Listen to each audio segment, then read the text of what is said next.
اعوذ باللہ من الشیطان الرجیم بسم اللہ الرحمن الرحیم وَلَقَدْ أَرْسَلْنَا نُوحًا إِلَىٰ قَوْمِهِ فَلَبِثَ فِيهِمْ أَلْفَ سَنَةٍ إِلَّا 50 عَامًا فَأَخَذَهُمُ الطُّوفَانُ وَهُمْ ظَالِمُونَ صدق اللہ العظیم۔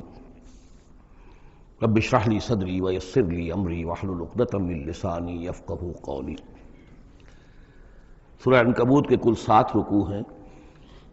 پہلا رکوع جیسا کہ میں عرض کر چکا ہوں کہ قرآن مجید کے اہم ترین مقامات میں سے ہے، خاص طور پر دعوت اور تحریک اور اللہ تعالیٰ کے دین کے غلبے کی جد و جہد میں جو مسائل درپیش ہوتے ہیں کارکنوں کو، اس دور میں جب کہ پرسیکیوشن ہو، ستایا جا رہا ہو، مشکلات آ رہی ہوں، قربانیاں دینی پڑیں، تو اس کے جتنے بھی مسائل پیدا ہوتے ہیں ان سب کا بہت ہی جامع جو بیان ہے اور رہنمائی ہے وہ اس رکوع میں آ چکی ہے۔ اسی لیے میں نے اس پر زیادہ وقت صرف کیا ہے کہ جو عام طور پہ دورہ ترجمہ قرآن کے درمیان اتنا وقت جو نہیں لگایا جا سکتا۔ تو یہ نوٹ کر لیجئے کہ مطالعہ قرآن حکیم کے جس منتخب نصاب کا میں تذکرہ کرتا رہا ہوں چند دنوں سے، اس کا جو 5واں حصہ ہے، اس کا پہلا سبق جو ہے وہ اسی سورہ عنکبوت کے پہلے رکوع پر مشتمل ہے، اور یہ اس حصے کا یوں سمجھیے کہ بمنزلہ فاتحہ ہے اس حصے کے لیے۔ اب جو بقیہ 6 رکوع ہیں ان میں 3 میں انباء الرسل کا معاملہ آ رہا ہے، لیکن ظاہر بات ہے کہ یہاں جو انباء الرسل آ رہے ہیں تو بیچ بیچ میں خاص طور پر یہی جو مسئلہ ہے بیک گراؤنڈ میں جو مسلمانوں کے مسائل درپیش ہیں، اور جو اس وقت حضور صلی اللہ علیہ وسلم اور آپ کے ساتھی جن مسائل سے دوچار ہیں، اور جو کچھ کے کشاکش جو ہے مکے میں ہو رہی ہے اہل کفر اور اہل ایمان کے مابین، تو اس کے یوں سمجھیے بٹوین دی لائنز وقفے وقفے سے اس کی طرف بھی اشارے ہیں۔ پھر جو بقیہ 3 رکوع رہ جائیں گے ان 3 رکوعوں میں 2 لڑیاں ہیں جو بٹی ہوئی ہیں۔ ایک لڑی میں خطاب ہے مشرکین عرب کی طرف، اور ایک لڑی میں جو اہل ایمان تھے، جو حضور صلی اللہ علیہ وسلم پر ایمان لائے تھے، جو ان مشکلات سے دوچار تھے، وہاں بھی پھر گن کر 10 ہدایات ان کو دی گئی ہیں۔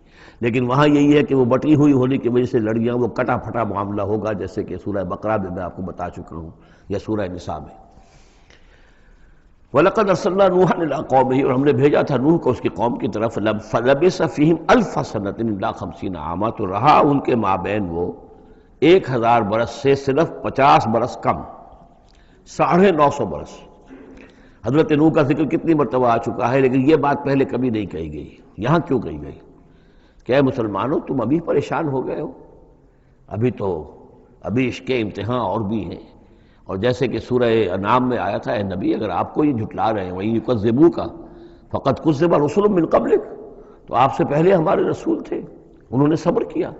ذرا یاد کیجئے کہ ہمارے بندے نوح نے صلی اللہ علیہ السلام 950 برس تک صبر کیا۔ تو اے مسلمانوں تم سوچو، تم ابھی سے گھبرا گئے ہو۔ یہ موج پریشاں خاطر کو پیغام لبِ ساحل نے دیا ہے، دور وصال بحر کبھی تو موجوں میں گھبرا بھی گئی۔ فَأَخَذَهُمُ الطُّوفَانُ وَهُمْ ظَالِمُونَ، تو اس کی قوم کو، حضرت نوح کی قوم کو آ پکڑا طوفان نے، اور وہ ظالم تھے، گناہگار تھے۔ فَأَنجَيْنَاهُ وَأَصْحَابَ السَّفِينَةِ، تو ہم نے بچا لیا اس کو یعنی حضرت نوح کو اور کشتی والوں کو۔ وَجَعَلْنَاهَا آیَةً لِّلْعَالَمِينَ، اور اسے ہم نے بنا دیا تمام جہانوں کے لیے، تمام جہان والوں کے لیے ایک نشانی۔ وَإِبْرَاهِيمَ، اور ہم نے بھیجا ابراہیم کو، اذ قال لقومہ، جب کہ اس نے کہا اپنی قوم سے، اعبدوا اللہ واتقوہ، اللہ کی بندگی اختیار کرو اور اس کا تقوی اختیار کرو۔ ذالکم خیر لکم ان کنتم تعلمون، یہی تمہارے لیے بہتر ہے اگر علم رکھتے ہو۔ انما تعبدون من دون اللہ اوثانا، یہ جن کو تم پوج رہے ہو اللہ کو چھوڑ کر، یہ تو صرف کوئی بت ہیں، ان کے تھان ہیں جو تم نے بنا لیے ہیں۔ وتخلقون افکا، اور تم نے جھوٹ موٹ گھڑا ہوا ہے، یہ اس کی کوئی بنیاد نہیں، کوئی سند نہیں، نہ عقل میں اور نہ ہی کسی اللہ کی اتاری ہوئی کتاب میں۔ ان الذین تعبدون من دون اللہ لا یملکون لکم رزقا، یہ لوگ جنہیں تم پوجتے ہو اللہ کے سوا، وہ تمہیں رزق نہیں دینے کا اختیار رکھتے۔ فابتغوا عند اللہ الرزق، تو رزق تلاش کرو اللہ کے پاس، اللہ سے مانگو رزق، اللہ سے اپنی مشکل کشائی کی درخواست کرو، اللہ سے اپنی حاجت روائی کے لیے دعا کرو۔ وَاعْبُدُوهُ، اور اس کی بندگی کرو۔ وَاشْكُرُوا لَهُ، اور اس کا شکر ادا کرو۔ إِلَيْهِ تُرْجَعُونَ، یقیناً اسی کی طرف تم لوٹا دیے جاؤ گے۔ اب یہ ذکر حضرت ابراہیم کا کر طویل جو ہے ایک جملہ معترضہ آ رہا ہے کہ رخ موڑ دیا گیا ہے اس وقت جو کشاکش ہو رہی تھی حضور کے اور مشرکین مکہ کے درمیان، اب ذکر اس کا ہو رہا ہے۔ وَإِن تُكَذِّبُوا، گویا کہ اب خطاب ہو رہا ہے اہل مکہ سے، اور اگر تم جھٹلا رہے ہو فقد کذب امم من قبلکم، تو دیکھو تم سے پہلے بہت سی قوموں نے جھٹلایا. وما علی الرسول الا البلاغ المبین، اور ہمارے رسول پر محمد پر صلی اللہ علیہ وسلم کوئی ذمہ داری نہیں ہے سوائے واضح طور پر اور صاف صاف پہنچا دینے کے. اولم یروا کیف یبدی اللہ الخلق ثم یعیدہ، کیا وہ دیکھتے نہیں ہیں کیسے اللہ تعالیٰ تخلیق پہلی مرتبہ کرتا ہے پھر وہ دوبارہ بھی کرے گا. ان ذلک علی اللہ یسیر، اور یہ اللہ تعالیٰ پر بہت آسان ہے. قل سیروا فی الارض فانظروا، اور تو ان سے کہیے کہ ذرا گھومو پھرو زمین میں اور دیکھو کیف بدا الخلق، کیسے اللہ تعالیٰ پہلے تخلیق کیا ہے اس نے خلق کو. ثم اللہ ینشئ النشأۃ الآخرہ، پھر اللہ اٹھائے گا یا اٹھاتا ہے. دنیا میں بھی ہو رہا ہے کہ کھیتی جو ہے وہ ختم ہو گئی، پھر اگلی پھر فصل آ گئی، پھر فصل آ گئی، تو یہ تو ایک سائیکل چل رہا ہے. اور پھر یہ کہ اللہ تعالیٰ دوسری مرتبہ تمہیں اسی طرح اٹھا دے گا. نشأۃ آخرہ جو ہے آخرت کی جو تمہیں اٹھانا ہے وہ اللہ کے اختیار میں ہے. ان اللہ علی کل شیء قدیر، یقین اللہ ہر شے پر قادر ہے. یعذب من یشاء ویرحم من یشاء، وہ جس کو چاہتا ہے عذاب دیتا ہے دے گا، اور جس کو چاہے گا رحم فرمائے گا. وإلیہ تقلبون، اور اسی کی طرف تم لوٹا دیے جاؤ گے. وما انتم بمعجزین فی الارض، اور تم اسے شکست نہیں دے سکتے زمین میں. ولا فی السماء، نہ آسمان میں، نہ زمین میں کہیں بھاگ کر نہ آسمان میں کہیں بھاگ کر اللہ کو عاجز کر سکتے ہو. وما لکم من دون اللہ من ولی ولا نصیر، اور نہیں ہے کوئی تمہارا اللہ کے سوا نہ حمایت، یعنی اللہ کے ورے یا اللہ کے مقابلے میں. یہ دون کا لفظ بہت سے معنی دیتا ہے عربی زبان میں، دیکھنا ہوتا ہے کس کانٹیکسٹ میں کیا معنی ہے.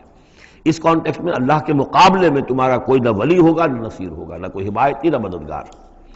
والذین کفروا بآیات اللہ ولقائہ، اور جن لوگوں نے کفر کیا اللہ کی آیات کا اور اس سے ملاقات کا انکار کیا. اولئک یئسوا من رحمتی، یہ وہ لوگ ہیں جو میری رحمت سے مایوس ہو چکے ہیں. واولئک لہم عذاب علیم، اور ان کے لیے تو دردناک عذاب ہے. یہاں یہ جملہ معترضہ ختم ہوا اور اب پھر حضرت ابراہیم کا تذکرہ آ رہا ہے. فما کان جواب قومہ، تو نہیں تھا کوئی جواب حضرت ابراہیم کی قوم کا، الا ان قالوا، سوائے اس کے کہ انہوں نے کہا اقتلوہ او حرقوہ، اس ابراہیم کو قتل کر دو یا اسے جلا دو.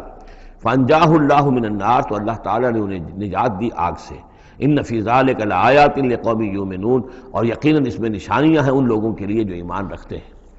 وقال انما اتخذتم من دون اللہ اوثانا مودۃ بینکم فی الحیاۃ الدنیا، اب یہ ہے جو بہت اہم جو بات ہے جو کہی ہے انہوں نے. اور انہوں نے کہا حضرت ابراہیم علیہ السلام نے کہ دیکھو تم نے جو یہ اللہ کے سوا بت بنا رکھے ہیں انہیں پوجتے ہو، یہ بھی تم بھی جانتے ہو کہ ان کے پاس کچھ نہیں ہے، تم بھی جانتے ہو کہ ان کو کوئی اختیار حاصل نہیں ہے، تم بھی اور واقع ہو چکے میرے متنبع کرنے کے نتیجے میں تم آگاہ ہو چکے ہو کہ یہ تمہاری حماقت ہے، لیکن تم کیوں چمٹے ہوئے ہو. مودۃ بینکم فی الحیات الدنیا، دنیا کی زندگی میں تمہاری باہمی محبتیں جو ہے وہ چمٹا رہی ہیں. اب کیا کریں، ہماری قوم ہے، ہماری برادری ہے، ہمارا خاندان ہے، وہ سب یہی کر رہا ہے. میں اگر چھوڑ دوں گا تو میں آؤٹ کاسٹ ہو جاؤں گا، میں تو نکل جاؤں گا پھر برادری سے. اکیلا آدمی کیسا رہے. یہ چیزیں ہیں کہ جو انسان کو پھر جمع کر رکھتی ہیں. جیسے عصبیت کا ذکر آیا تھا پچھلی صورت میں کہ اب عصبیت نہیں ہونی چاہیے، اسی طریقے سے یہ عصبیت ہی نہیں بلکہ یہ کہ جتنے بھی رشتہ داریاں ہیں، دوستیاں ہیں، کاروبار ہیں، یہ معاملہ جو ہے کہ حق تم پر منکشف ہو چکا ہے. جان چکے ہو کہ یہ صرف کوئی شے نہیں ہے یہ تم کر رہے تھے تمہارے آباء و اجداد نے جو رسمیں ڈالی ہوئی ہیں، اور تمہیں میں نے متنبع کر دیا ہے. تم نے اپنے جیوں میں جھانک کر دیکھ لیا ہے، اپنے گریبان میں جھانک کر دیکھ لیا ہے، اور تم پر یہ بات منکشف ہو چکی ہے کہ جو میں کہہ رہا ہوں وہ ٹھیک ہے. پھر بھی تم جو چمٹے ہوئے ہو اپنے اس نظام کے ساتھ، تو اس کا سبب صرف ایک ہے. وقال انما اتخذتم من دون اللہ اوثانا مودۃ بینکم فی الحیات الدنیا، تمہاری باہمی محبتیں جو ہیں دنیا کی زندگی میں وہ تمہیں چمٹائے رہتی ہیں.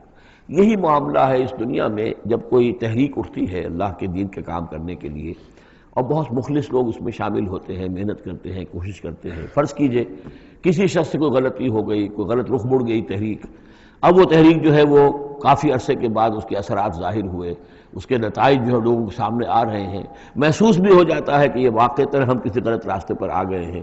لیکن یہ کہ پھر وہ ایک عصبیت جماعتی ایسی پیدا ہو جاتی ہے کہ سب کچھ ماننے کے باوجود پھر اس جماعت کو چھوڑنے کو تیار نہیں ہوتی. ہماری دوستیاں ہیں، ہماری رشتہ داریاں ہیں، ہمارے کاروباری تعلقات ہیں، یا یہ کہ کچھ لوگوں کے تو اپنے مفادات بھی اس میں شامل ہو جاتے ہیں، اس لیے کہ کچھ عرصے کے بعد ہر جماعت جو ہے وہ ایک فرقہ بن جاتی ہے. جیسے کہ آپ کو معلوم ہے کہ اللہ تعالیٰ نے اس امت کے لیے جو ہے وہ 3 چیزوں کا بندوبست کیا ہے ختم نبوت کے خلا کو پر کرنے کے لیے. نبوت ختم ہو گئی محمد الرسول اللہ پر، تو جو خلا پیدا ہوا وہ 3 چیزوں سے پر ہوا. نمبر 1، قرآن کی حفاظت کا ذمہ اللہ نے لے لیا، جب پہلے تورات کا لیا تھا نہ انجیل کا لیا تھا. نمبر دو، ہر صدی میں مجددین کے اٹھانے کا اہتمام کر لیا، ایسے لوگ اٹھاتے رہے، نبی تو نہیں ہوں گے، وہی نہیں آئے گی، لیکن وہ دین کو تازہ کریں گے، دین کی حقیقی تعلیمات جو لوگ بھول چکے ہوں گے دوبارہ یاد دلائیں گے، دین کی اصل حقائق کی طرف متوجہ کریں گے۔ اور تیسرے یہ کہ ایک جماعت ضرور قائم رہے گی حق پر، لا تزال فی امتی طائفۃ قائمین علی الحق۔ اب ہوتا کیا ہے، ایک صدی میں کوئی ایک مجدد اٹھا، اس نے محنت کی، کوشش کی، جد و جہد کی، کچھ لوگ اس کے گرد آ گئے، جمع ہو گئے، اعوان و انصار ہو گئے، وہ ایک جماعت بن گئے۔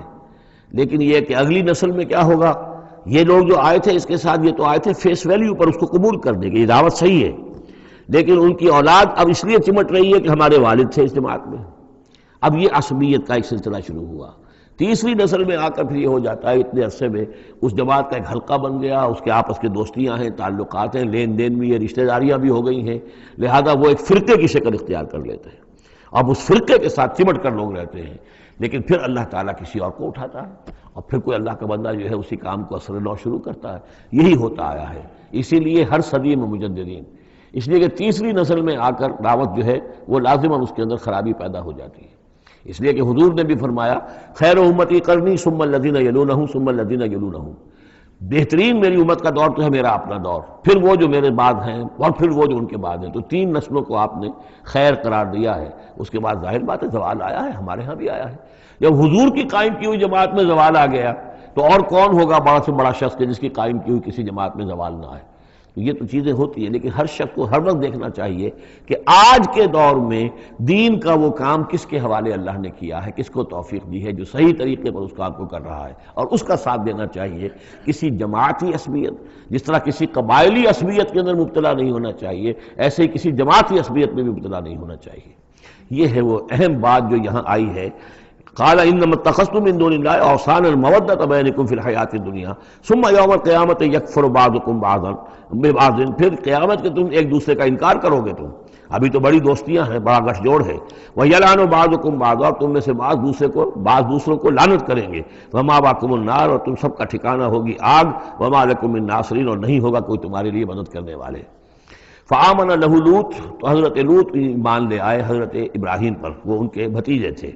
وقال انی مہاجر الی ربی، اور حضرت ابراہیم نے کہا میں اپنے رب کی طرف ہجرت کر رہا ہوں، وہ اپنا ملک چھوڑ کر چلے آئے شام کی طرف۔ قرآن مجید میں کہیں بھی پھر اس کے بعد یہ تذکرہ نہیں ملتا کہ ان کی قوم کا کیا حشر ہوا، پیچھے ان کو ہلاک کیا گیا، کیا ہوا، واللہ عالم۔ انہ هو العزیز الحکیم، یقیناً اللہ تعالیٰ زبردست ہے، حکمت والا۔ ووہبنا لہ اسحاق و یعقوب، اور ہم نے اسے اسحاق جیسا بیٹا دیا، یعقوب جیسا پوتا دیا۔ وجعلنا فی ذریتہ النبوۃ والکتاب، اور پھر ہم نے اسی کی نسل میں، اسی کی اولاد میں نبوت اور کتاب رکھ دی۔ یہ نوٹ کر لیجئے کہ حضرت ابراہیم علیہ السلام کے بعد کوئی نبی، کوئی رسول اس دنیا میں ان کی نسل سے باہر نہیں آیا، لیکن یہ کہ ان کی نسل کہاں کہاں پھیلی ہے یہ ہم نہیں جانتے۔ حضرت ابراہیم کے بیٹے حضرت اسحاق، ان کی نسل کتنی تھی، کہاں کہاں گئی ہے؟ تورات نے تو محفوظ رکھا ہے صرف یعقوب کو، اس لیے کہ بنی اسرائیل کیونکہ یہ لوگ ہیں، اس اپنی نسلی وہ جو بات تھی اس کے حوالے سے حضرت یعقوب کے بارے میں تو ساری چیزیں موجود ہیں۔ حضرت اسحاق کی کوئی اور بیٹا بھی تھا کہ نہیں تھا؟ عیسو تھا مثلا، تو وہ عیسو کہاں ہے، اس کی اولاد کہاں گئی؟ اس طرح بنی قطورہ، کئی بیٹے تھے حضرت ابراہیم کے حضرت قطورہ سے، تو ان میں سے صرف ایک کا ہمیں تذکرہ ملتا ہے، اور وہ ہے حضرت شعیب جس نسل میں آئے ہیں، مریم کی اولاد، باقی کہاں گئے؟ تو اسی طریقے سے یہ کہ یہ در حقیقت یہ اولاد ابراہیم کہاں کہاں پھیلی ہے، جیسے کہ میرا گمان ہے کہ ہندوستان میں بھی آئی ہے۔ نہ صرف یہ کہ ہو سکتا ہے کہ حضرت اسحاق کی اولاد میں سے عیسو کی اولاد آئی ہو اور وہ یہاں پر آباد ہوئی ہو، لیکن یہ کہ ان کا تعلق بھی یہ خاص طور پر برہمن طبقہ جو ہے، میں سمجھتا ہوں کہ وہ اسی طریقے سے ابراہیم کی نسل سے ہے۔ برہمن ابراہیم سے تعلق رکھنے والا برہمن، تو یہ میں سمجھتا ہوں کہ لفظی جو ہے اس کے اندر مناسبت موجود ہے۔ واللہ عالم، یقین سے ہم نہیں کہہ سکتے، الا یہ کہ کوئی شخص ہسٹری کا اس کو اپنا ریسرچ کا موضوع بنائے، بڑا عالم ہو، وہ لائبریریاں جو ہیں کھنگالے اور پرانی تاریخیں دیکھے، شاید۔ وَوَهَبْنَا لَهُ إِسْحَاقَ وَيَعْقُوبَ وَجَعَلْنَا فِي ذُرِّيَّتِهِ النُّبُوَّةَ وَالْكِتَابَ، ہم نے اسی کی نسل میں، اسی کی اولاد میں نبوت اور کتاب رکھ دی۔ طویل عرصے تک وہ نبوت و کتاب آتی رہی حضرت یعقوب کی اولاد میں، پھر آخری نبوت و رسالت حضرت اسماعیل کی اولاد میں۔ وَآتَيْنَاهُ أَجْرَهُ فِي الدُّنْيَا، ہم نے اسے اجر جو ہے دنیا میں بھی عطا فرمایا۔ وَإِنَّهُ فِي الْآخِرَةِ لَمِنَ الصَّالِحِينَ، اور یقیناً وہ آخرت میں ہمارے بڑے نیک بندوں میں سے ہیں۔ وَلُوطًا، اور ہم نے لوط کو بھیجا، اذ قال لقومہ انکم لتاتون الفاحشہ، جب انہوں نے کہا اپنی قوم سے، یہ جو قوم کہا گیا مجازن، حقیقتاً وہ قوم ان کی نہیں تھی، حضرت لوط جو ہے وہ تو بھیجے گئے ہیں ان شہروں کی طرف، یہی ایک استثناء ہے، ورنہ ہر قوم کی طرف رسول اسی کی امت اسی میں سے بھیجا گیا، لیکن چونکہ حضرت ابراہیم کے بعد کوئی رسول کسی اور قوم میں ہو نہیں سکتا، اس لیے عمورہ اور صدوم کی بستیوں میں جو بھیجے گئے وہ حضرت لوط ہیں جو حضرت ابراہیم علیہ السلام کے بھتیجے ہیں۔ انکم لتاتون الفاحشۃ، تم لوگ بڑی بے حیائی کا ارتکاب کر رہے ہو، ما سبقکم بہا من احد من العالمین، تمام جہان والوں میں کسی قوم نے تم سے پہلے یہ حرکت نہیں کی۔ انکم لتاتون الرجال، کیا تم مردوں کی طرف آتے ہو اپنی شہوت کو پورا کرنے کے لیے، وتقطعون السبیل، اور راستہ مارتے ہو، یعنی فطرت کا راستہ تو یہ ہے، اولاد ہوتی ہے تو ہوتی ہے مرد اور عورت کے ملاپ سے، تم نے جو راستہ اختیار کیا تو گویا کہ اس فطرت کی راہ کو تم کاٹ رہے ہو۔ وَتَأْتُونَ فِي نَادِيكُمُ الْمُنكَرَ، اور تم اپنی مجلسوں میں یہ اس کا ارتکاب کرتے ہو، یہ ان کی بے حیائی کی اور ڈھٹائی کی انتہا ہو گئی تھی۔ فما کان جواب قومہ، تو نہیں تھا جواب اس کی قوم کا کوئی، الا ان قالوا، سوائے اس کے کہ انہوں نے کہا ائتنا بعذاب اللہ ان کنت من الصادقین، اے لوط اگر سچے ہو تو اللہ کا عذاب لے آؤ۔ قال رب انصرنی علی القوم المفسدین، تو انہوں نے حضرت لوط نے دعا کی پروردگار میری مدد فرما ان مفسدوں کے خلاف۔ ولما جاءت رسلنا ابراہیم بالبشریٰ، اور جب ہمارے جو ایلچی تھے یعنی وہ جو فرشتے آئے تھے انسانی شکل میں ابراہیم کے پاس بشرا لے کر، بشارت لے کر حضرت اسحاق کی ولادت کی، قالوا انا مہلکو اہل هذه القریہ، انہوں نے کہا کہ ہم ہلاک کرنے کے لیے بھیجے گئے ہیں ان بستی والوں کو، ان اہلھا کانوا ظالمین، یقیناً اس کے جو بستی والے جو ہیں، اس بستی کے لوگ رہنے والے وہ بڑے ظالم ہیں، گناہگار ہیں۔ قال ان فیہا لوطا، حضرت ابراہیم نے کہا اس میں تو لوط بھی تو ہے اسی بستی کے اندر۔ قالوا نحن اعلم بمن فیہا، انہوں نے کہا ہمیں خوب معلوم ہے کہ کون کون ہے اس میں۔ لننجینہ اہلہ الا امرأتہ، ہم اسے بچا لیں گے، نجات دیں گے، اس کو بھی اس کے گھر والوں کو بھی، سوائے اس کی بیوی کے، کانت من الغابرین، وہ ہوگی رہ جانے والوں میں۔ ولما ان جاءت رسلنا لوطا، اور جب وہ ہمارے ایلچی جو ہے وہ پہنچے حضرت لوط کے پاس، سیء بہم، ان کو دیکھ کر وہ پریشان ہوئے، وضاق بہم ذرعا، اور ان کا دل جو بہت تنگ ہوا، خوبصورت لڑکوں کی شکل میں آئے تھے۔ وقالوا لا تخف ولا تحزن، انہوں نے کہا نہیں آپ نہ کوئی خوف کھائیں اور نہ کوئی رنجیدہ ہوں، انا منجوک واہلک، ہم تو آپ کو نجات دینے کے لیے آئے ہیں اور آپ کے گھر والوں کو، الا امرأتک، سوائے آپ کی بیوی کے، کانت من الغابرین، وہ پیچھے رہنے والوں ہی میں ہے۔ انا منزلون علی اہل هذه القریۃ رجزا من السماء، ہم نازل کرنے والے ہیں اس بستی کے رہنے والوں پر ایک آفت، ایک عذاب آسمان سے، بما کانوا یفسقون، پر سبب اس فسق کے اور فجور کے اور گندگی کے جو وہ کر رہے تھے۔ وَلَقَدْ تَرَكْنَا مِنْهَا آیَةً بَيِّنَةً، اور ہم نے چھوڑ دیا اس میں سے، اس بستی میں سے کوئی نشانی جو ہے وہ اس وقت تک موجود ہوگی جب کہ قرآن نازل ہوا ہے، اسی لیے کہ قرآن کہتا ہے بار بار تم گزرتے ہو ان بستیوں کے کھنڈرات کے اوپر سے، بَيِّنَةً لِقَوْمٍ يَعْقِلُونَ، ان لوگوں کے لیے کہ جو عقل سے کام لے۔ وَإِلَىٰ مَدْيَنَ أَخَاهُمْ شُعَيْبًا، اور مدین کی طرف ہم نے بھیجا ان کے بھائی شعیب کو، فقال یا قوم اعبدوا اللہ، اور انہوں نے کہا کہ اے میری قوم کے لوگوں اللہ کی بندگی کرو، وارجوا الیوم الآخرہ، اور دیکھو آخرت کے دن کی، قیامت کے دن کی انتظار میں رہو، امید میں رہو، وہ قیامت کا دن آ کر رہے گا۔ ولا تعثوا فی الارض مفسدین، اور زمین میں فساد مچاتے مت پھرو۔ فکذبوہ، تو انہوں نے اس کو جھٹلا دیا، فاخذتہم الرجفۃ، تو انہیں آ پکڑا ایک زلزلے نے، فاصبحوا فی دارہم جاثمین، تو وہ اپنے گھروں کے اندر پڑے رہ گئے اوندھے ہوئے۔ وعادا وثمودا، اسی طرح عاد اور سمود، وقد تبین لکم من مساکنہم، اور تمہیں معلوم ہے کہ ان کے مسکن کہاں تھے، تمہارے لیے واضح ہیں کہاں رہتے تھے یہ، کہاں آباد تھے۔ وزین لہم الشیطان اعمالہم، اور شیطان نے ان کے لیے ان کے برے اعمال کو، مشرکانہ افعال کو مزین کر دیا تھا، اسی میں مگن تھے، خوش تھے۔ فصدہم عن السبیل، اور روک دیا تھا انہیں اللہ کے صحیح راستے سے، صراط مستقیم سے، جو صراط توحید ہے اس سے۔ وَكَانُوا مُسْتَبْصِرِينَ، حالانکہ وہ تھے بہت ہوشیار، بہت غور کرنے والے، سوچنے والے، بڑے دانشور تھے، لیکن یہ کہ یہ بڑے دانشور جو ہے کسی جگہ ایسا بھی ہوتا ہے، بہت بڑا عقل مند انسان جو ہے وہ اپنے ناک کے نیچے کے پتھر سے ٹھوکر کھاتا ہے۔ یہ اور اس کی سب سے بڑی مثال جو ہے وہ ہمارے آج کل کے سائنسدان ہیں، کتنی باریکیاں دیکھ رہے ہیں اس کائنات کی، سب کچھ دیکھ لیا، اللہ نظر نہیں آتا۔ کہاں سے کہاں دیکھ رہے ہیں، کتنی بڑی بڑی ٹیلیسکوپس ہیں اور کتنے ٹریلین وہ لائٹ ایئرز کے اوپر دریافت کر رہے ہیں کہ نیا ستارہ وجود میں آ گیا، سب کچھ ہو رہا ہے، لیکن یہ کہ ان تمام چیزوں کو دیکھنے کے باوجود ان کا دماغ اللہ کی طرف منتقل نہیں ہوتا۔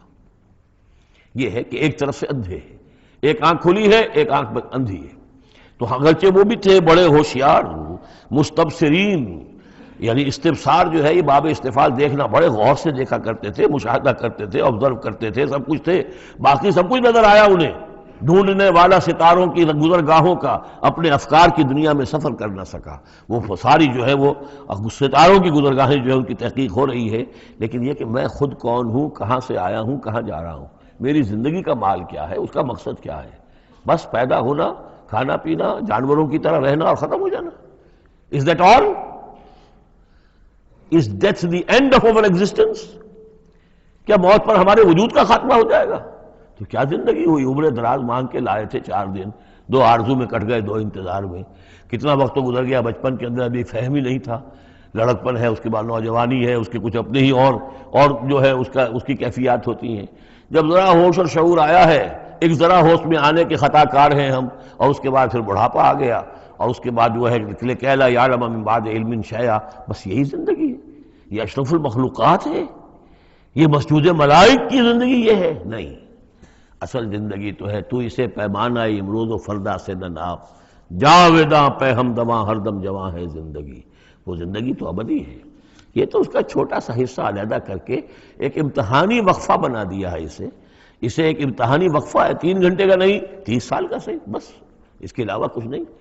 کوانٹیٹیو فرق ہے، کوالٹیٹیو نہیں۔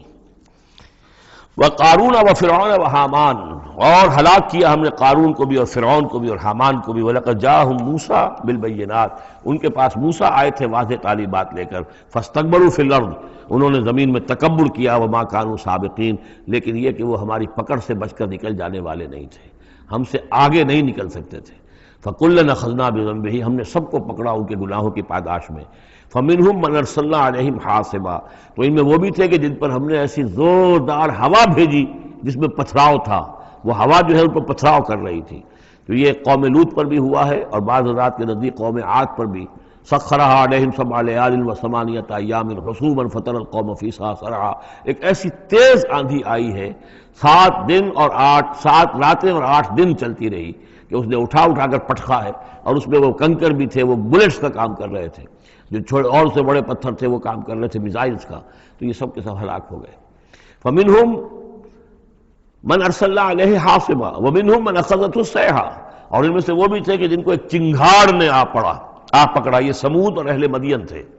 وَمِنْهُمْ مَنْ خَسَفْنَا بِهِ الْأَرْضِ، ان میں وہ بھی تھے کہ جنہیں ہم نے زمین میں دھسا دیا، یہ قارون کا معاملہ ہے جو سورہ قصص میں آ چکا ہے۔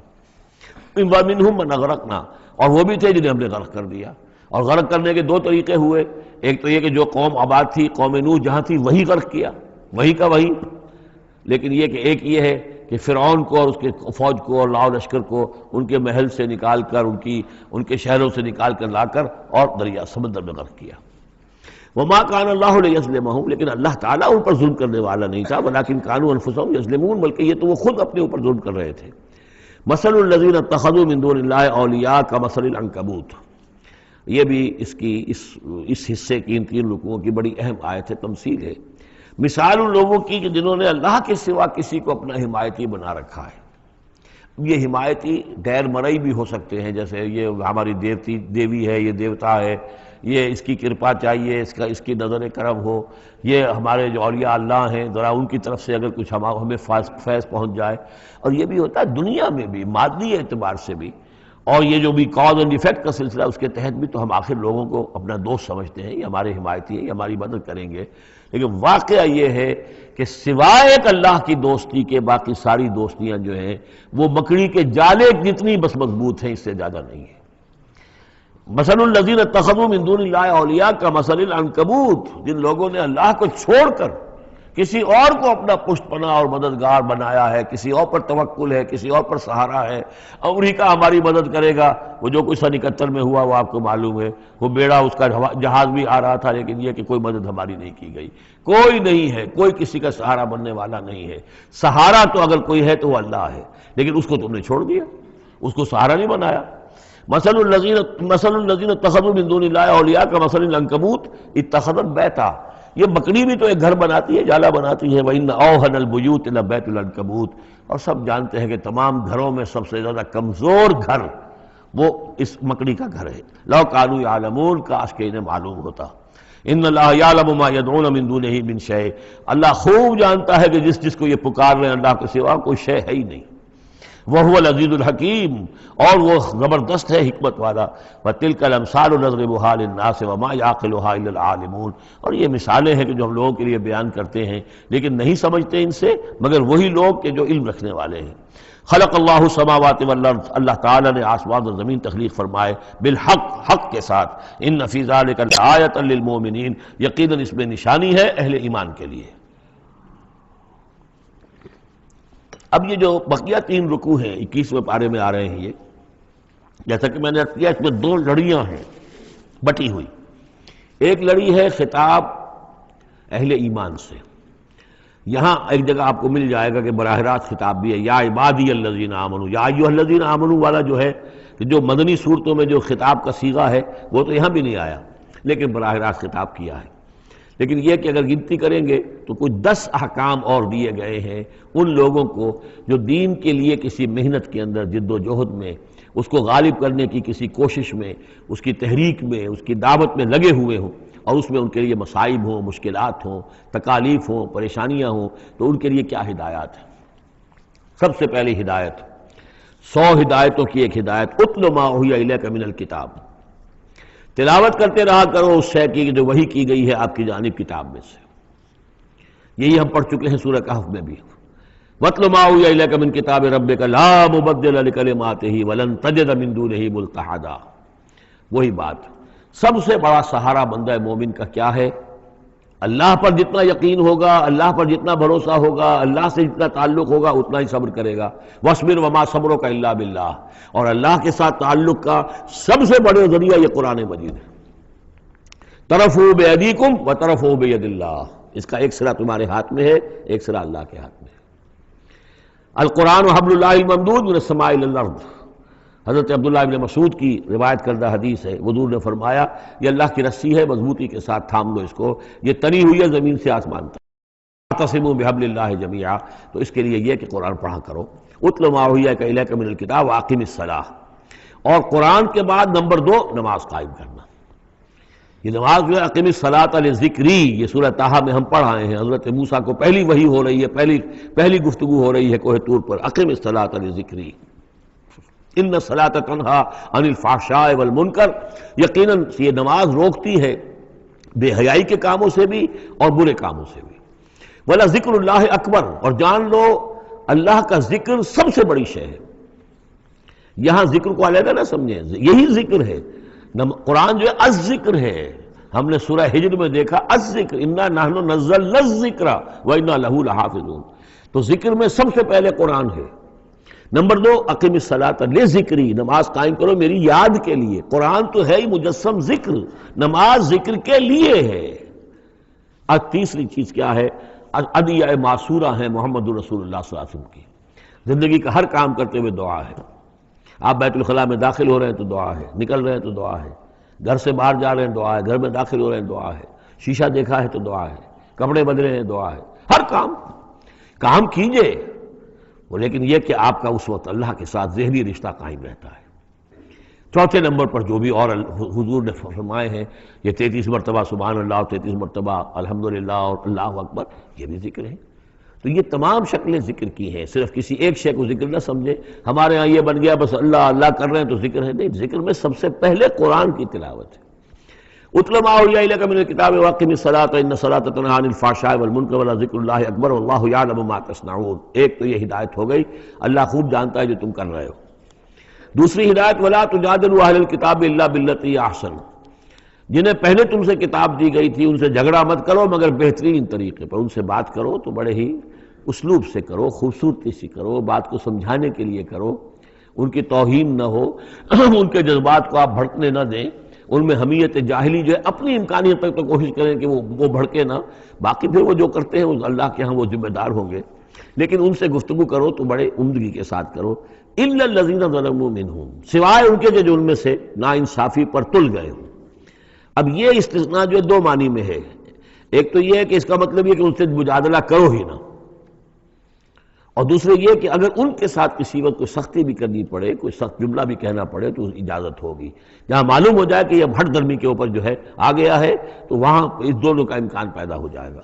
وَقُولُوا، لیکن تمہیں ان سے کہنا کیا ہے یہ بھی سمجھ لو، تاکہ اب اس کو یہ سمجھیے کہ یہ ہمیں مسلمانوں میں جب کام کرنا ہے، مسلمان سو گئے ہیں، بھول گئے اپنے سبق کو، انہیں یاد دلانا ہے تو اسی انداز میں انہیں یاد دلانا ہے۔ قولوا آمنا بالذی انزل الینا وانزل الیکم، ان سے کہو بھائی ہم تو ایمان رکھتے ہیں اس پر بھی جو ہماری طرف نازل کیا گیا اور اس پر بھی جو آپ کی طرف نازل کیا گیا۔ وَإِلٰهُنَا وَإِلٰهُكُمْ واحد، اور یہ تو نہیں ہے کہ ہمارا خدا کوئی اور ہے تمہارا خدا کوئی اور ہے، ہمارا الہ اور تمہارا الہ ایک ہی تو ہے۔ وَنَحْنُ لَهُ مُسْلِمُونَ، اور ہم تو اسی کے سامنے فرما بردارانہ اپنا سر جھکا چکے ہیں۔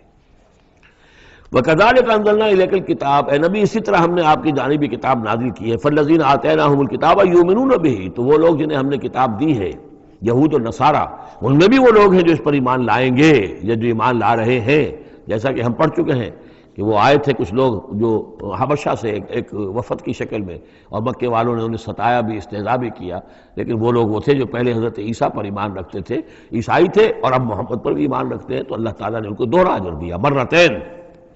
وَمِنْ هَؤُلَاءِ مَن يُؤْمِنُ بِهِ، اور ان میں سے یعنی مشرکین مکہ میں سے بھی بہت سے لوگ ہیں جو ایمان لائے ہیں اور ابھی لا رہے ہیں یا لائیں گے۔ وَمَا يَجْحَدُ بِآيَاتِنَا إِلَّا الْكَافِرُونَ، اور ہماری آیات کا انکار تو نہیں کرتے سوائے وہی کہ جو ناشکرے ہیں اور جو کفر کر اڑ گئے ہوں۔ اب ایک اور دیکھیے دلیل، اب یہ حصہ جو ہے یہ دوسری ڈوری آ گئی کہ جس میں روح سخن جو ہے مشرکین کے ساتھ رد و قضا والی بات ہے۔ وَمَا كُنْتَ تَتْلُو مِن قَبْلِهِ مِن كِتَابٍ، ارے نبی آپ تو اس سے پہلے، اس قرآن کے آپ پر نازل ہونے سے پہلے آپ کوئی کتاب پڑھتے ہی نہیں تھے، آپ دنیاوی اعتبار سے پڑھے ہوئے آدمی ہیں ہی نہیں، آپ نے تعلیم حاصل کی نہیں، لکھنا پڑھنا سیکھا نہیں۔ وَلَا تَخُطُّهُ بِيَمِينِكَ، نہ ہی آپ اپنے داہنے ہاتھ سے کچھ لکھتے تھے، کوئی کتاب لکھتے تھے، نہ پڑھتے تھے نہ لکھتے تھے۔ اِذًا لَارْتَابَ الْمُبْطِلُونَ، تو اس شکل میں تو ان کو جو اس کو باطل قرار دے رہے ہیں یہ لوگ جو جھوٹے کہہ رہے ہیں محمد کو، اس شکل میں تو پھر ان کے پاس کوئی کا کوئی شک کرنے کی گنجائش ہو جاتی کہ یہ بڑا لکھنے پڑھنے والے آدمی تھے، مشق کرتے کرتے بہت اچھی چیزیں بھی لکھنے لگے ہیں، اب ان کی زبان جو ہے منج گئی ہے، قلم جو ہے وہ منج گیا ہے، لہذا اب قرآن جیسی شے بھی تصنیف کر لی انہوں نے۔ اگر پہلے سے یہ عمل ہوتا، لیکن تم تو جانتے ہو کہ ہمارے اس نبی محمد نے صلی اللہ علیہ وسلم انہوں نے تو کبھی لکھنا پڑھنا سیکھا ہی نہیں۔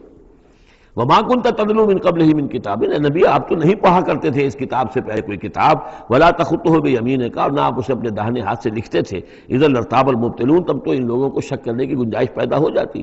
بل هُوَ آیاتٌ بَيِّنَاتٌ فِي صُدُورِ الَّذِينَ أُوتُوا الْعِلْمَ، بلکہ یہ تو آیات بینات ہیں، بڑی روشن ان لوگوں کے سینوں میں جنہیں علم دیا گیا ہے، وہ جانتے ہیں سابقہ جو کتابوں والے ہیں۔ وَمَا يَجْحَدُ بِآيَاتِنَا إِلَّا الظَّالِمُونَ، اور ہماری آیات کا انکار نہیں کرتے مگر وہی جو ظالم ہیں۔ وَقَالُوا لَوْلَا أُنزِلَ عَلَيْهِ آیَاتٌ مِّن رَّبِّهِ، اور وہ کہتے ہیں کہ کیوں نہیں نازل کی جاتی ان کے اوپر کوئی نشانیاں ان کے رب کی طرف سے، وہی باتیں جو مستقل طور پر چلی آ رہی ہیں۔ قُلْ إِنَّمَا الْآيَاتُ مِنْ اللَّهِ، نبی کہہ دیجئے نشانیوں کا اختیار کل کا کل اللہ کے ہاتھ میں ہے۔ وَإِنَّمَا أَنَا نَذِيرٌ مُّبِينٌ، اور میں تو صرف واضح طور پر خبردار کر دینے والا ہوں۔ أَوَلَمْ يَكْفِهِمْ أَنَّا أَنزَلْنَا عَلَيْكَ الْكِتَابَ يُتْلَىٰ عَلَيْهِمْ، کیا ان لوگوں کے لیے یہ نشانی کافی نہیں ہے کہ اے محمد ہم نے آپ پر یہ کتاب نازل کر دی ہے جو ان کو پڑھ کر سنائی جا رہی ہے؟ کیا یہ قرآن معجزہ نہیں ہے؟ کتنی مرتبہ ان کو چیلنج کیا گیا اس قرآن جیسی ایک صورت ہی بنا لاؤ، 10 صورتیں بنا لاؤ، کیا یہ معجزہ نہیں ہے؟ کیا یہ عاجز نہیں آ چکے ہیں؟ اولم یکفہم، تو کیا یہ نشانی ان کے لیے کافی نہیں؟ اگر تو حق کا طالب ہو، ہدایت کا طالب ہو تو یہ نشانی بھی کافی ہے۔ اولم یکفہم انا انزلنا علیک الکتاب یتلی علیہم ان فی ذلک لرحمۃ وذکری لقوم یؤمنون، یقیناً اس میں رحمت ہے اور یاد دہانی ہے، تذکیر ہے ان لوگوں کے لیے کہ جو مانتے ہیں۔ قل کفی باللہ بینی و بین شہیدا بینکم شہیدا، کہہ دیجئے میرے اور تمہارے درمیان اللہ کافی ہے بطور گواہ، وہ جانتا ہے کہ اس نے مجھے رسول بنایا ہے، وہ جانتا ہے کہ قرآن اس نے مجھ پر نازل کیا ہے۔ یعلم ما فی السماوات والارض، وہ جانتا ہے جو کچھ کہ آسمانوں میں اور زمین میں ہے۔ والذین آمنوا بالباطل، اور وہ لوگ جو باطل پر ایمان رکھتے ہیں، وکفروا باللہ، اور اللہ کا کفر کرتے ہیں، اولئک هم الخاسرون، یقیناً وہی لوگ ہوں گے جو خسارے پانے والے ہیں۔ ویستعجلونک بالعذاب، یہ جلدی مچا رہے ہیں کہ لے آؤ عذاب۔ ولولا اجل مسمى، اور اگر پہلے سے ایک وقت معین طے نہ ہو چکا ہوتا، لجاءہم العذاب، تو پھر ان پر عذاب آ چکا ہوتا. وَلَا يَأْتِيَنَّهُمْ بَغْتَةً، اور وہ ان پر آئے گا تو اچانک آئے گا. وَهُمْ لَا يَشْعُرُونَ، اور انہیں پتہ بھی نہیں ہوگا. يَسْتَعْجِلُونَكَ بِالْعَذَابِ، یہ نبی پھر دوبارہ یہ الفاظ آئے، نوٹ کیجئے، بہت لطیف بات ہے. یہ عذاب کی جلدی مچا رہے ہیں. وَإِنَّ جَهَنَّمَ مُحِيطَةٌ بِالْكَافِرِينَ، حالانکہ جہنم ان کا احاطہ کر چکی ہے. یہ ایسے ہی ہے کہ جیسے کسی شہر کے باہر دشمن آ چکا ہو اور اس نے محاصرہ کر لیا ہو، شہر والوں کو پتہ ہی نہ ہو. تو اس طریقے سے وہ چونکہ غیر مرئی ہے جہنم، نظر نہیں آ رہی، ورنہ حقیقت میں تو جہنم ان کا احاطہ کر چکی ہے. یوم یغشاہم العذاب، جس دن کے عذاب ان کو آ کر ڈھانپ لے گا، ان پر چھا جائے گا. من فوقہم و من تحت ارجلہم، ان کے اوپر سے بھی اور ان کے نیچے سے بھی، ان کے قدموں کے نیچے سے بھی. وَيَقُولُ ذُوقُوا مَا كُنتُمْ تَعْمَلُونَ، اور پھر کہا جائے گا چکھو اپنے کرتوتوں کا مزہ. اب یہاں وہ تیسری ہدایت آ رہی. دو پہلے میں نے گنوائی تھی، اتل ما اوحی الیک من کتاب ربک من الکتاب واقم الصلاۃ ان الصلاۃ تنہی عن الفحشاء والمنکر ولذکر اللہ اکبر. دوسری ولا تجادلوا علی الکتاب الا بالتی ہی احسن الا الذین ظلموا منہم. اب دیکھیے تیسری، یا عبادی الذین آمنوا ان ارضی واسعۃ فایایا فاعبدون، اے میرے وہ بندو جو ایمان لائے ہو. پورے مکی قرآن میں یہ آیت ہے براہ راست خطاب. یا آئے گی آگے چل کر یا عبادی الذین اسرفوا علی انفسہم، بس. یا ایھا الذین آمنوا، یہ مکی مدنی دور کی اصطلاح ہے. یا عبادی الذین آمنوا، بڑا اس میں جو ہے نا بڑی عنایت ہے، شفقت ہے. اے میرے وہ بندو جو مجھ پر ایمان لائے ہو، ان ارضی واسعۃ، میری زمین بڑی کشادہ ہے. کیا معنی ہے؟ اگر مکے میں تم پر تمہارا قافیہ تنگ کر دیا گیا ہے، اگر مکے میں زندگی تمہارے لیے محال کر دی گئی ہے توحید پر رہتے ہوئے، چھوڑ دو اس مکے کو. یہ ہجرت کا اشارہ ہے. در حقیقت ہجرت حبشہ جو ہے یہ اس کی طرف رہنمائی ہے اس آیت کے اندر.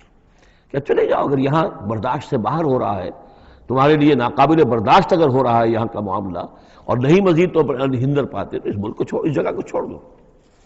یا عبادی الذین آمنوا ان ارضی واسعۃ، میری زمین بڑی کشادہ ہے. فایایا فاعبدون، پس صرف میری ہی بندگی کرو. چوتھی ہدایت، کل نفس ذائقۃ الموت. دیکھو موت تو آنی ہی آنی ہے.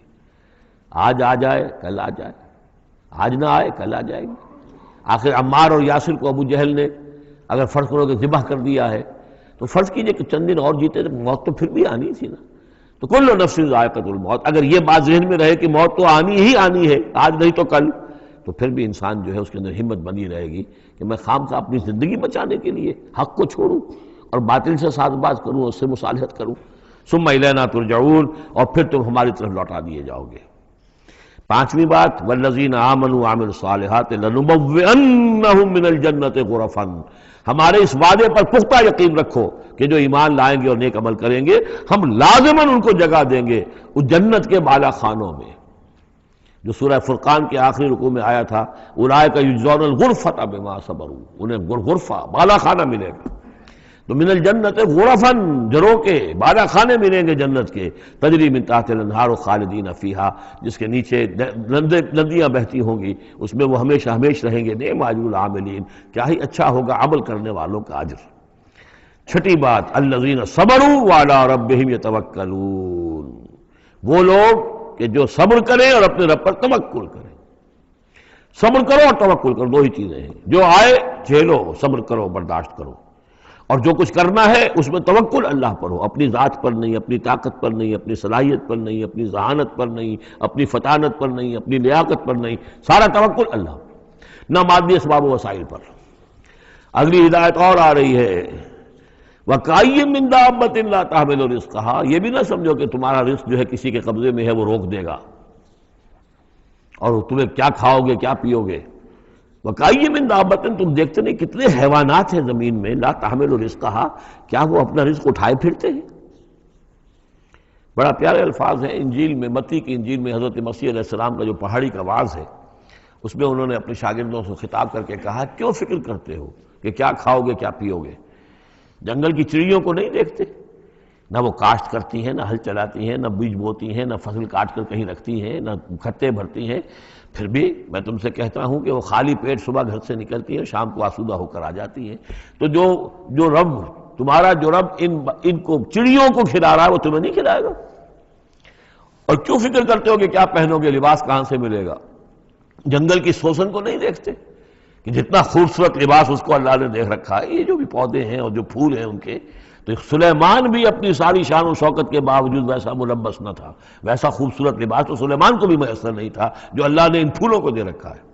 تو غور کرو، جو وہ زمین کی اس گھاس پھوس کو، ان پودوں کو اس قدر حسین لباس دے رہا ہے، عمدہ لباس دے رہا ہے، جو ابھی ہیں اور کل نہیں ہوں گے، یا یہ کہ کاٹ کر اور وہ چولہوں میں جلا دی جائے گی گھاس، تو کیا وہ تمہیں نہیں پہنائے گا؟ لیکن تم یقین نہیں کرتے۔ توکل اور ایمان، یہ دونوں چیزیں ساتھ ساتھ جائیں گی۔ جتنا اللہ پر ایمان ہے اتنا ہی توکل ہوگا، جتنا ایمان کمزور ہے توکل بھی نہیں ہو سکے گا۔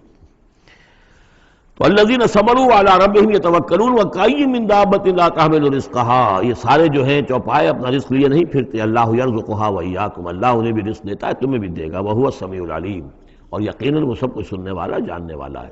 ایسا نہیں کہ اسے معلوم نہ ہو کہ میرا بندہ بھوکا ہے، میرا وفادار، میرا سپاہی، میرے دین کے لیے کام کرنے والا، اسے یہ معلوم نہ ہو کہ اس کو احتیاج ہے، اس کی کوئی ضرورت ہے۔ وہ نہ معلوم کس کے دل میں ڈالے گا کہ جو اس کے لیے ذریعہ بنا دے گا اس کو، اور اس کی ضرورت پوری ہو جائے گی۔ اب اس کے بعد وہ دوسری کڑی آ گئی کہ جس میں پھر اب وہ مشرکین مکہ سے وَلَئِن سَأَلْتَهُم مَّن خَلَقَ السَّمَاوَاتِ وَالْأَرْضَ وَسَخَّرَ الشَّمْسَ وَالْقَمَرَ، اگر ان سے آپ پوچھیں گے کس نے پیدا کیا آسمان اور زمین اور کس نے مسخر کیا سورج اور چاند کو، لَيَقُولُنَّ اللَّهُ، وہ کہیں گے اللہ نے، فَأَنَّىٰ يُؤْفَكُونَ، پھر کہاں سے یہ لوٹا دیے جاتے ہیں۔ اللہ یبسط الرزق لمن یشاء من عبادہ ویقدر لہ، یہ اللہ ہی ہے کہ جو اپنے بندوں میں سے جس کے لیے چاہتا ہے رزق کو کشادہ کر دیتا ہے، اور جس کے لیے چاہتا ہے ماپ تول کر دیتا ہے، کم کر دیتا ہے۔ ان اللہ بکل شیء علیم، یقیناً اللہ تعالیٰ ہر چیز پر ہر چیز کا علم رکھتا ہے۔ وَلَئِن سَأَلْتَهُم مَّن نَّزَّلَ مِنَ السَّمَاءِ مَاءً فَأَحْيَا بِهِ الْأَرْضَ مِن بَعْدِ مَوْتِهَا، اور اگر آپ ان سے پوچھیں گے کس نے برسایا آسمان سے پانی اور زندہ کیا زمین کو اس کے مردہ ہو جانے کے بعد، لَيَقُولُنَّ اللَّهُ، وہ کہیں گے فوراً اللہ نے کیا۔ قُلِ الْحَمْدُ لِلَّهِ، کہو پھر کل حمد کل شکر بھی اللہ ہی کے لیے ہے، بل اکثرہم لا یعقلون، لیکن یہ لوگ، ان کی اکثریت عقل سے کام نہیں لیتی۔ اب اگلی اور ہدایت آ رہی اہل ایمان کے لیے، وما هذه الحیاة الدنیا الا لہو ولعب وان الدار الآخرۃ لہی الحیوان لو کانوا یعلمون۔ دیکھو مسلمانوں، یہ دنیا کی زندگی تو کھیل کود کے سوا کچھ نہیں، کھیل ہے، کچھ جی کا بہلا لینا ہے، یہ ڈرامہ ہے جو ہو رہا ہے۔ یہاں بادشاہ ہوتا ہے کچھ عرصے کے لیے بادشاہ، جیسے ڈرامے میں بادشاہ ہوتا ہے، لیکن جب مرے گا تو کیا وہ بادشاہت کہاں رہ جائے گی؟ ایسے ہی ڈرامے سے نکل آئے گا، لباس اتار دے گا، تو ایک ایکٹر کا ایکٹر ہے، چاہے وہ فقیر تھا پہلے اس ڈرامے کے اندر، اور دوسرا ایکٹر جو ہے بادشاہ تھا، باہر نکل کر 3 گھنٹے کے بعد دونوں کے دونوں ایک جیسے ہیں، اور وہ نہ وہ بادشاہ بادشاہ ہے، نہ وہ فقیر فقیر ہے۔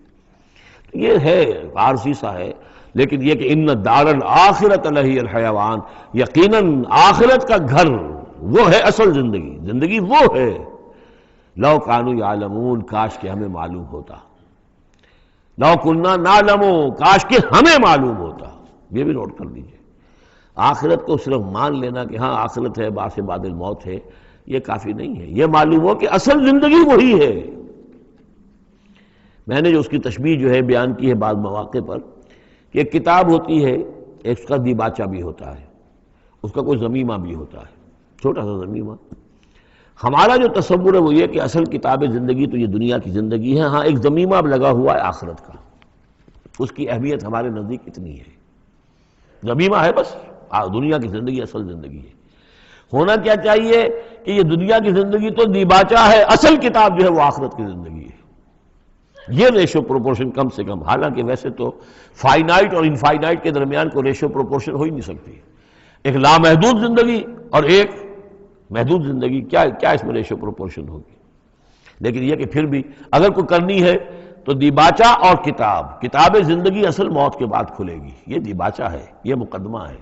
ہم نے کیا سمجھا ہے اصل زندگی، کتاب زندگی یہ ہے، ہاں ایک ضمیمہ بھی اس کے ساتھ ہے جس کا نام آخرت ہے۔ فَإِذَا رَكِبُوا فِي الْفُلْكِ، پھر انہی مشرکین سے پھر خطاب ہو رہا ہے، اور یہ مضمون کئی بار آ چکا ہے۔ جب یہ سوار ہوتے ہیں کشتی میں، دعوا اللہ مخلصین لہ الدین، تو پھر یہ اللہ ہی کو پکارتے ہیں اس کے لیے اپنی اطاعت کو خالص کرتے ہوئے۔ فلما نجاہم الی البر، اور جب اللہ تعالیٰ انہیں نجات دے دیتا ہے خشکی کی طرف، اذا ہم یشرکون، تو پھر یہ شرک کرنا شروع کر دیتے ہیں۔ لیکفروا بما آتیناہم، تاکہ یہ ناشکری کریں اور کفر کریں ہماری دی ہوئی نعمتوں کے، وَلَا يَتَمَتَّعُوا، اور تاکہ بس مزے اڑا لیں۔ فَسَوْفَ يَعْلَمُونَ، پھر یہ جان لیں گے۔ الہاکم التکاثر حتی زرتم المقابر، کلا سوف تعلمون ثم کلا سوف تعلمون۔ اصل حقیقت اس وقت کھلے گی۔ اولم یروا انا جعلنا حرما آمنا، یہ پھر اہل ایمان سے کہا جا رہا ہے، کیا یہ دیکھتے نہیں کہ ہم نے حرم کو ان کے لیے امن کی جگہ بنا دیا ہے؟ وَيُتَخَطَّفُ النَّاسُ مِنْ حَوْلِهِمْ، اور لوگ جو ہے اچک لیے جاتے ہیں ان کے ارد گرد سے۔ باقی عرب کے اندر تو امن و امان تھا ہی نہیں۔ أَفَبِالْبَاطِلِ يُؤْمِنُونَ وَبِنِعْمَتِ اللَّهِ يَكْفُرُونَ، تو کیا یہ باطل پر ایمان رکھتے ہیں اور اللہ کی نعمت کا یہ کفران کر رہے ہیں۔ وَمَنْ أَظْلَمُ مِمَّنِ افْتَرَىٰ عَلَى اللَّهِ كَذِبًا أَوْ كَذَّبَ بِالْحَقِّ لَمَّا جَاءَهُ، اس شخص سے بڑا ظالم اور کون ہوگا جس نے کوئی چیز گھڑ کر اللہ کی طرف منسوب کر دی، اور اسی طرح وہ شخص کہ جس نے اللہ کی طرف سے آئے ہوئے حق کی تکذیب کر دی جبکہ اس کے پاس آیا۔ یہ دونوں ہم بدن جرم ہیں۔ یعنی اگر میں جھوٹ موٹ قرآن جو ہے خود تصنیف کر کے اللہ کی طرف منسوب کر رہا ہوں تو مجھ سے بڑا ظالم اور گناہ گار کوئی نہیں۔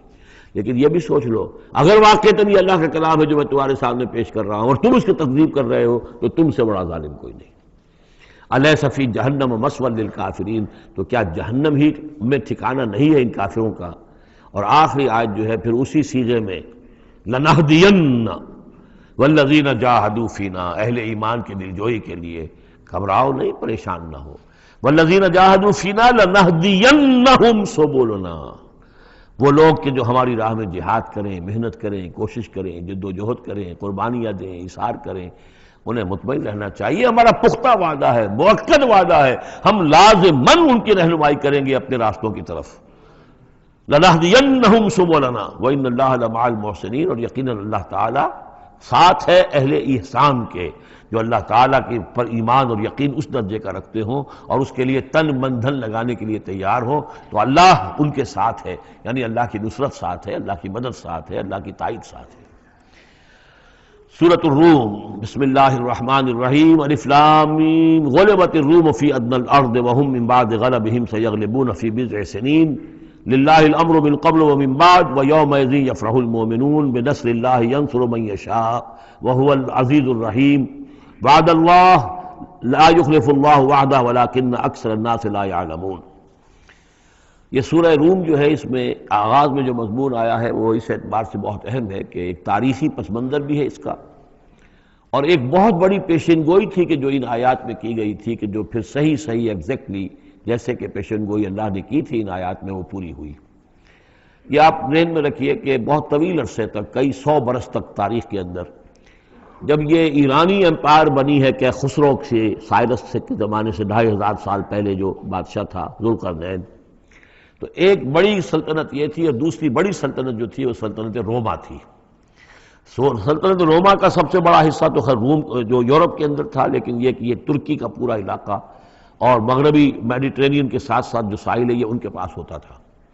ان دو حکومتوں میں جیسے سی سو ہوتا ہے، جھولا جھول رہی تھی تاریخ۔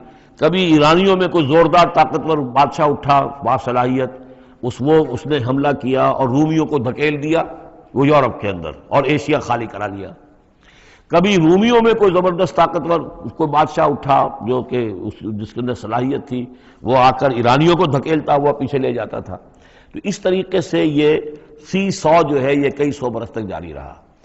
حضور کی بعثت کے زمانے میں ایسا معاملہ ہوا ہے کہ سن 614 میں، 602 سے لے کر 614 تک، اور حضور کی ولادت ہوئی 571 میں، یعنی جب حضور کی عمر 31 برس تھی، اس سے لے کر اور 45 برس کی عمر تک ایک مسلسل جنگ چلی ہے ان دونوں کے مابین، روم اور ایران کی۔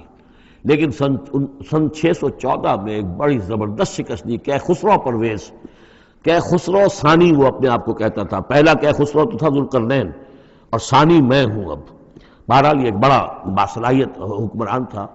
اس نے شکست دی ہے رومیوں کو بہت بری طرح۔ شام میں، اب یہ چونکہ رومی عیسائی ہو چکے تھے، سن 300 عیسوی میں یہ عیسائی ہو چکے تھے، یروشلم ان کا مقدس مقام تھا، لیکن نام رکھا ہوا تھا ایلیا۔ سن 70 میں جو یروشلم کو انہوں نے برباد کیا تھا، تو اس کے بعد ہیڈریان ایک رومن امپرر تھا جس نے کہ دوبارہ آباد کیا یروشلم کو، اور لیکن اس کا نام بدل دیا، اب یروشلم نہیں تھا یہ، اس کا نام تھا ایلیا۔ ایلیا میں ان کی وہ صلیب بھی تھی جو ان کے عقیدے کے مطابق حضرت مسیح علیہ السلام کو جس پر صلیب دی گئی تھی، ان کا مقدس مقام تھے یہ۔ ان سب سے بھی ان کو کھدیڑ دیا، تقریباً ترکی سے بھی نکال دیا، استنبول جو ہے قسطنطنیہ، اس پر بھی اندیشہ ہوا کہ شاید ایرانی حملہ کر دیں گے۔ اس حد تک رومیوں کا حال پتلا ہو گیا۔ اب ہو یہ رہا تھا کہ جو عرب میں مکے میں ادھر حضور کی دعوت ہے، شروع ہو چکی ہے، 5 برس ہو گئے حضور کو دعوت دیتے ہوئے، یا یہ کہ 15 برس ہونے کو آئے ہیں، لیکن ہوتا یہ تھا کہ یہ مشرکین مکہ یہ سمجھتے تھے کہ ایرانی تو ہمارے بھائی ہیں، وہ مشرک ہیں، آتش پرست ہیں، اور یہ نصرانی جو ہیں، یہ عیسائی جو ہیں، یہ مسلمانوں کے قریب تر ہیں، اس لیے کہ یہ عیسیٰ کو ماننے والے، موسیٰ کو ماننے والے، تو یہ لوگ جو ہیں ان سے قریب ہیں۔ تو وہ بغلے میں جا رہے تھے کہ مسلمانوں تمہارے جو ساتھی ہیں یا تم جیسے جو لوگ ہیں تمہارے قریب کے لوگ پٹ رہے ہیں، دیکھو ہمارے ساتھی جو ہیں وہ بڑے فتح مند ہو رہے ہیں، وہ آگ کے پوجنے والے، وہ مشرک جو نہ موسیٰ کو مانتے ہیں، نہ عیسیٰ کو مانتے ہیں، نہ تورات کو مانتے ہیں، نہ انجیل کو مانتے ہیں، انہوں نے تمہارے ان ساتھیوں کو کس طریقے سے کھدیڑ دیا ہے، شکست دی ہے۔ تو اس پر مسلمانوں کو صدمہ ہوا، اس پر یہ آیات نازل ہوئی کہ اگرچہ اس وقت تو فی الواقع صورت کی بن گئی ہے، لیکن چند ہی سالوں کے اندر یہ صورت بدل جائے گی، اور یہ کہ رومیوں کو غلبہ حاصل ہو جائے گا، یہ پیشن گوئی کی گئی۔ اس پر پھر حضرت ابوبکر صدیق نے کسی کافر مشرک سے ایک شرط بھی مان لی کہ اگر یہ قرآن کی پیشن گوئی درست ثابت ہوئی تو تم مجھے 100 اونٹ دو گے، اور اگر غلط ثابت ہوئی تو پھر میں تمہیں 100 اونٹ دوں گا۔ لیکن حضور انہوں نے کیے تھے شاید 3-4 سال کی کا یہ عہد کیا تھا، حضور نے کہا نہیں، بضع کا لفظ آ رہا ہے اس میں کہ چند سالوں کے اندر، بضع کا لفظ جو ہے وہ 9 تک اطلاق ہوتا ہے، تو 9 سال کو رکھو، اور شرط جو ہے دوبارہ اپنی اس 9 سال کے حوالے سے اونٹوں کی تعداد بھی بڑھا دی گئی، لیکن یہ کہ پھر شرط کی مدت 9 سال ہو گئی۔ لیکن 9 سال کے 9ویں سال ہی وہ جو ہے وہ جو پیشن گوئی قرآن کی تھی وہ صحیح ثابت ہوئی۔ ہرقل جو تھا، ہرقل اعظم، اس نے پھر لمبا چکر دیا، بجائے اس راستے سے آنے کے وہ بحیرہ کیسپین کی طرف سے ہو کر، پیچھے سے ہو کر آیا ہے، اور سرپرائز اٹیک کیا اس نے ایران پر، اور بڑی زبردست شکست دی ایران کو، اور اپنی شکست کا بدلہ چکا لیا، اور یہ سارا علاقہ شام وغیرہ کا جو ہے وہ اس نے واگزار کرا لیا۔ اور وہی تھا زمانہ جب کہ مسلمانوں کو میدان بدر میں فتح حاصل ہوئی۔ تو یہ شکست، 2 خوشیاں جمع ہو گئی مسلمانوں کے لیے، کہ ایک تو یہ کہ جو ان کے قریب تر تھے یعنی عیسائی، ان کو فتح حاصل ہو گئی مشرکین کے ساتھ کے مقابلے میں، کہ جو مشرکوں سے قریب تر تھے، آتش پرست تھے۔ دوسرے یہ کہ خود انہیں فتح حاصل ہو گئی، فتح مبین، الفرقان آ گیا بدر کا، اس کا ذکر ہے ان آیات میں۔ الف لام میم، غلبت الروم، رومی مغلوب ہو گئے، فی ادنی الارض، قریب کی سرزمین میں۔ وہ جغرافیہ تو آپ کو دکھایا تھا نقشہ، جزیرہ نمائے عرب، اور اس کے اوپر ایک طرف شام ہے، ایک طرف عراق ہے، اور ادھر عراق کے ساتھ میں ایران ہے، تو قریب جزیرہ نمائے عرب سے قریب ترین ممالک ہیں۔ فی ادنی الارض، قریب کے ملک میں رومی غالب آ گئے، لیکن وہم من بعد غلبہم سیغلبون، وہ اپنی اس مغلوبیت کے بعد ان قریب دوبارہ غالب آئیں گے، فی بضع سنین، چند سالوں میں۔ اور یہ بضع کا لفظ جو ہے یہ 9 تک پر اس کا اطلاق ہوتا ہے، 10 سے کم 9۔ تو حضور نے اسی لیے کہا کہ 9 سال، چونکہ تم شرط مان لو، اور شرط اس وقت تک شرط لگانا حرام قرار نہیں دیا گیا تھا، ابھی نہ جوئے کی حرمت آئی ہے، نہ شراب کی حرمت آئی ہے، اس لیے اس میں آپ کو تعجب نہ کریں کہ حضرت ابوبکر نے شرط لگائی۔ تو فرمایا الف لام میم، غلبت الروم فی ادنی الارض وهم من بعد غلبہم سیغلبون فی بضع سنین، للہ الامر من قبل ومن بعد، اللہ ہی کا اختیار تھا، اللہ ہی کے ہاتھ میں تھا سارا معاملہ، پہلے بھی اور بعد میں بھی۔ فَيَوْمَئِذٍ يَفْرَحُ الْمُؤْمِنُونَ، اس روز اہل ایمان خوشیاں منائیں گے۔ ایک خوشی تو اس کی ہوگی کہ عیسائیوں کو فتح ہو گئی آتش پرستوں پر، اور بے نصر اللہ، اللہ کی مدد بھی آئے گی ان کے پاس، یعنی غزوہ بدر کا لفظ نہیں آیا، لیکن اہل ایمان کو جو ہے اس وقت فرحت ہو گئی بے نصر اللہ، اللہ کی مدد سے۔ ینصر من یشاء، وہ مدد کرتا ہے جس کی چاہتا ہے، وہو العزیز الرحیم، اور وہ زبردست ہے، رحم فرمانے والا۔ وعد اللہ، یہ اللہ کا وعدہ ہے، یہ ہو کر رہے گا۔ لا یخلف اللہ وعدہ، اور اللہ تعالیٰ اپنے وعدے کے خلاف نہیں کرتا، ولکن اکثر الناس لا یعلمون، لیکن اکثر لوگ علم نہیں رکھتے۔ یہ ہیں وہ 6 آیات کہ جو اس موقع پر نازل ہوئی ہیں، اور اس کو سمجھ لیجئے کہ یہ تقریباً 614 عیسوی، جبکہ حضور صلی اللہ علیہ وسلم کو دعوت دیتے ہوئے تقریباً 5 برس ہو گئے تھے۔ 610 میں 5واں برس تھا، 610 میں آپ پر وحی شروع ہوئی ہے، اور پھر 9 برس کے بعد وہ غزوہ بدر بھی ہوا اور ان کو بھی فتح حاصل ہو گئی۔ یعلمون ظاہرا من الحیات الدنیا، یہ لوگ جو ہیں، اب یہ باقی تو جو مکی صورت ہے سورہ روم، اور یہ بہت مشابہ ہے سورہ نحل کے، اللہ تعالیٰ کی نعمتوں کے حوالے سے، اللہ تعالیٰ تو تذکیر میں آلاء اللہ کے حوالے سے اس کا مضمون وہی ہے بنیادی۔ یعلمون ظاہرا من الحیات الدنیا، یہ لوگ دنیا کی زندگی کو بھی صرف ظاہر کو جانتے ہیں، وَهُمْ عَنِ الْآخِرَةِ هُمْ غَافِلُونَ، اور آخرت سے یہ بالکل ہی غافل ہیں۔ یعنی دنیا کی زندگی کی حقیقت یہ ہے کہ یہ مزرعۃ الآخرہ ہے، دنیا کی زندگی کی بھی اصل حقیقت یہ ہے کہ یہ کھیتی ہے جس میں بونا ہے آخرت میں کاٹنے کے لیے. وہ یہ بھول گئے کہ یہ آخرت کی کھیتی ہے. باقی جو ظاہر ہے اس کا کھاؤ پیو عیش کرو، بس یہی ان کے سامنے رہ گیا ہے، اور آخرت ان کے ذہنوں سے بالکل اوجھل ہو گئی ہے. اولم یتفکروا فی انفسہم، کیا یہ اپنی ذات میں غور نہیں کرتے؟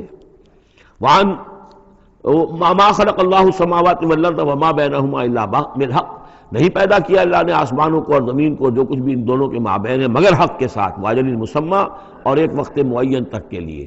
یہ دائمی نہیں ہے، ہمیشہ رہنے والی نہیں ہے، اور یہ ایسے ہی کار عبث نہیں ہے. ربنا ما خلقت ھذا باطلا سبحانک فقنا عذاب النار.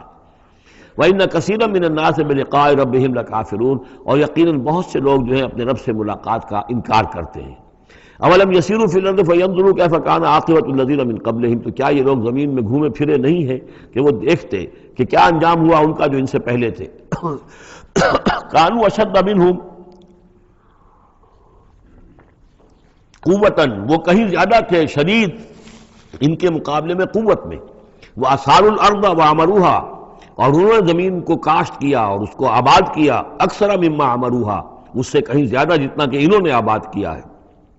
وجاءتهم رسلهم بالبینات، اور ان کے پاس بھی آئے تھے ان کے رسول کھلی نشانیاں لے کر اور واضح تعلیمات لے کر. فما کان اللہ لیظلمہم، تو اللہ تعالیٰ ان پر ظلم کرنے والا نہیں تھا، ولکن کانوا انفسہم یظلمون، بلکہ انہوں نے خود اپنی جانوں پر آپ ہی ظلم کیا. ثم کان عاقبۃ الذین اساءوا السوء، پھر اس کے بعد جن لوگوں نے برے کام کیے، بری روش اختیار کی، تو ان کا پھر انجام بھی برا ہوا.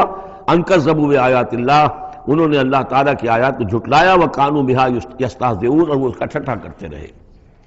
اللہ یبدأ الخلق ثم یعیدہ، اللہ تعالیٰ پہلی مرتبہ پیدا کرتا ہے.